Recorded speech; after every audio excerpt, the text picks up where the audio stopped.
চলে এলাম বন্ধুরা নতুন আর একটা ভিডিও নিয়ে তোমাদের সঙ্গে শেয়ার করতে। সকালবেলা উঠেই দেখো ঘরের কাজে লেগে পড়েছি।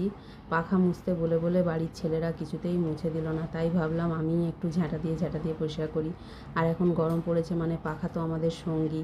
শীতকালে যতই ওকে অবহেলা করি না কেন, গরমকালে তো আমাদের বন্ধু পাখা, তাই তাকে তো পরিষ্কার রাখতেই হবে। ওকে কিন্তু একটু পরিষ্কার করে নিয়ে বসিয়ে দিয়েছিলাম চা। সেই চাটা খেয়ে তারপরে আমি কাজ করব, কারণ শুধু কাজ করলে তো হবে না, একটু চাও খেতে হবে। আর একদম ঘন ঘন করে, মানে অনেকটা দুধ দিয়ে চা বসিয়েছি। এর মধ্যে কিন্তু আদা এলাচ সবই দেওয়া আছে। কাপও নিয়ে নিয়েছি, দুজনে মিলে খাবো বলে কর্তামশাই আর আমি। চা খেয়ে চান করে কিন্তু চলে গেছিলাম এই যে এইখানে। বুঝতেই পারছো কোথায় এসেছি। এখানে কিন্তু রান্না বান্না চলছে। এই যে বাচ্চার মা রান্না করছে আর বাচ্চার ঠাকুমা দাঁড়িয়ে আছে।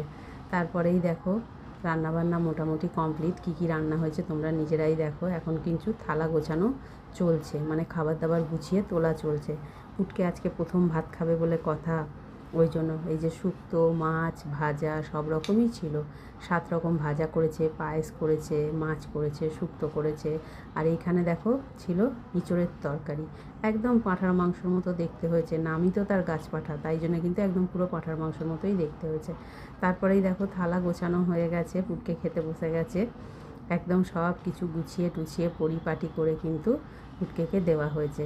ওর খাওয়া হয়ে যেতে কিন্তু আমরাও খেতে বসে গেছিলাম। আমাদের জন্যও কিন্তু ওই সবই ছিল, শাক ভাজা ছিল, শুক্তো ছিল। শুক্তোটা তো আমার প্রিয় খাবার। আর ইঁচড় টিচড় সব কিছু রান্নাই কিন্তু খুব ভালো হয়েছিল। পরপর চাটনি ছিল, মাছ ছিল, সবই ছিল আমাদের জন্যেও। পুটকে যা খেয়েছে সেটাই আমরা খেয়েছি। এসব খেয়ে দিয়ে লাস্টে খেলাম চাটনি। চাটনিটাও ভালো হয়েছিল, খারাপ হয়নি। চাটনি পায়েস সবই ছিল, সন্দেশও ছিল, কিন্তু তোমাদের সঙ্গে পায়েসটা শেয়ার করতে পারিনি। তারপরেই দেখো বাড়ি চলে এসেছিলাম, সন্ধেবেলা বসিয়ে দিয়েছি চা। কারণ যেখানে গেছি সে খাওয়া দাওয়া হয়ে গেছে মানেই বাড়ি চলো, এটাই হচ্ছে মানুষের বক্তব্য। পুটকে খাওয়া হয়ে গেছে, শুয়ে পড়েছে, আমারও খাওয়া হয়ে গেছে, আমি বাড়ি চলে এসেছি। তারপরে সন্ধেবেলা চা বসিয়ে নিয়েছিলাম কর্তামশাইকে দেবো বলে। আমি আর চা খাইনি। রাতের রান্না দেখো, ভাত করেছি আর করেছি মুসুরির ডাল সেদ্ধ। এমনি কাঁচা লঙ্কা নুন তেল দিয়েই কিন্তু আমি সেদ্ধ করেছি, রাতে আর ফোড়ন টোড়ন দেবো না। আর এখানে দেখো বসিয়ে দিয়েছি পেঁয়াজ দিয়ে আলু দিয়ে পোস্ত। একটু পেঁয়াজটা বেশি করেই আমরা খাই যখন পেঁয়াজ পোস্ত করি। তোমরা কে কেমন খাও অবশ্যই কমেন্টে জানিও। আর এই পেঁয়াজ পোস্ত কিন্তু আমাদের বাড়ির সবার খুব প্রিয়, তাই আমারও খুব প্রিয়। আর এইখানে দেখো ভেজে নিচ্ছি একটু মাছ। মাছ ভাজা কে খাবে না খাবে কোনো ঠিক নেই, তাই কিন্তু দুটো মাছ ভাজছি।